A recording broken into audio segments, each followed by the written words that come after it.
L'ANFH est non seulement le seul OPCA, organisme paritaire collecteur agréé de la fonction publique hospitalière, mais c'est même le seul OPCA de la fonction publique tout court. Ce caractère très particulier, très singulier de l'organisation de la formation dans la fonction publique hospitalière témoigne de l'importance qui est apportée par l'ensemble des hospitaliers à cette fonction de la formation, ce qui a du reste totalement du sens compte tenu de la nature de l'activité des établissements hospitaliers ou médico-sociaux, qui est une activité qui traite de l'humain, qui est une activité potentiellement à risque et qui donc rend indispensable la formation continue très régulière, la mise à niveau des connaissances et des compétences des agents de la fonction publique hospitalière. Aujourd'hui, l'ANFH compte 2274 établissements adhérents.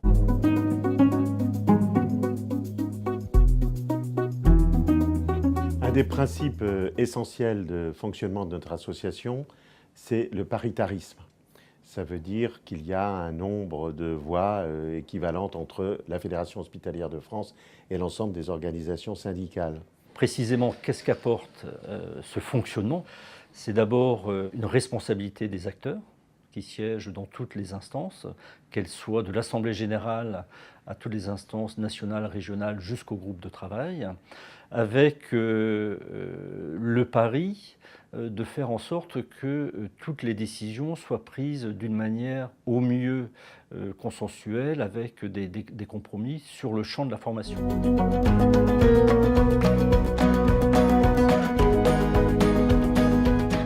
Une autre valeur importante, c'est celle de la solidarité. La solidarité à l'ANFH, elle passe par la mutualisation des fonds, ce qui signifie que les petits établissements pourront, grâce à la mutualisation des fonds, bénéficier de crédits suffisants, non seulement pour développer le plan de formation nécessaire, mais aussi pour proposer des études promotionnelles, des trajectoires professionnelles à leurs agents, ce qui est évidemment quelque chose de tout à fait précieux. Aujourd'hui, les métiers administratifs et techniques représentent 20% des personnels des établissements. Il fallait donc que nous puissions leur apporter une réponse en termes de qualification et en termes de progression de carrière possible, ce qu'avaient les soignants depuis toujours. La NFH développe les qualifications, les parcours qualifiants en direction des personnels des établissements publics sanitaires, sociaux et médico-sociaux. Plus de 160 grades qui correspondent à des dizaines de métiers qui sont des métiers spécifiques au secteur que nous couvrons dans nos établissements. 18 000 formations d'études promotionnelles chaque année, ce qui correspond à peu près à plus de la moitié des fonds de la formation qui sont dédiés au parcours qualifiant d'études promotionnelles. À peu près 40% des études promotionnelles sont dédiées à des formations d'infirmiers et d'infirmières, 20% pour des formations d'aides-soignants et 12% pour des formations de cadres de santé. Le développement professionnel continu vise à maintenir, voire améliorer les connaissances et les compétences des praticiens hospitaliers dans le cadre de leur exercice quotidien. L'ANFH gère le DPC qui comprend la formation continue des médecins depuis juin 2012. Ça concerne les médecins, les pharmaciens et les odontologistes des établissements de santé. Cette gestion est le fruit d'une concertation qui a abouti à la signature d'une convention tripartite entre la FHF, l'ANFH et les syndicats représentatifs des médecins des hôpitaux. Cette convention a permis d'installer le conseil du DPC médical hospitalier.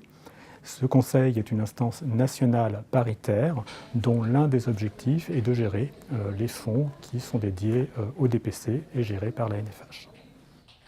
Nous investissons beaucoup sur les nouvelles modalités de formation, le e-learning, les Serious Games, qui correspondent à des attentes, à une nouvelle appétence pour ce type d'outils et en même temps facilitent l'accès puisque cela permet davantage de formation en interne.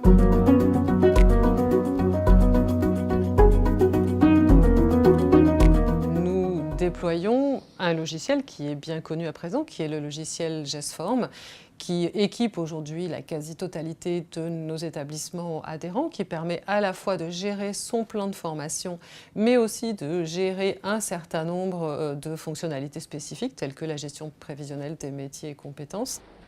On pourrait dire que la GPMC, c'est la bonne personne au bon endroit avec les bonnes compétences.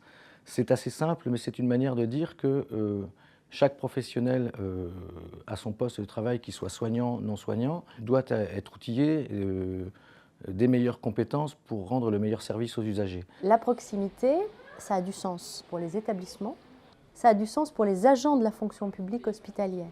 Et cette proximité s'exerce sur un territoire depuis le début de la création de la NFH. Chaque délégation est porteuse de projets qui peuvent être différentes les uns des autres et qui peuvent être également mutualisés.